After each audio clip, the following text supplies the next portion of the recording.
Анан бирок баары бир эле саясатта достук жок дешип эле жанагы ар түрдүү адамдар бизди кагыштырганга аракет кылышып, ар түрдүү пландарын түзүшүп, ушул экөө урушуп кетсе анан бизге дагы бир күн тийип калар бекен дешип ушинтип эле үмүт кылышып эле жүрүшпөдүбү.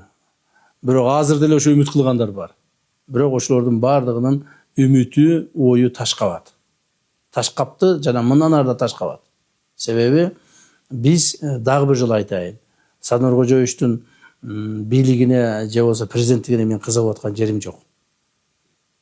Ошонун Садыр Кожоевичтен алып мен бир президент болуп алайын деген оюм жок. Анан ошондой ой жок болгондон кийин биз бири-бирибизге мындай саясатта бири-бирибизге бутубуз тоспой кайрадан жөлөк таяк болуп келгенибиз үчүн мына мамлекетибиз оңолуп атат. Мамлекетибиз көп маселелер чечилип атат. Мындан ары да ушундай болот. Кудай буйрса бизди Садыр Кожоевич экөөбүздү бул өмүрдө, бул турмушта, бул жашоодо бир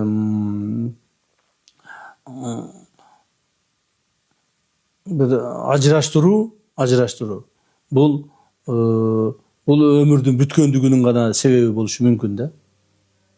Башка себеп болушу мүмкүн эмес.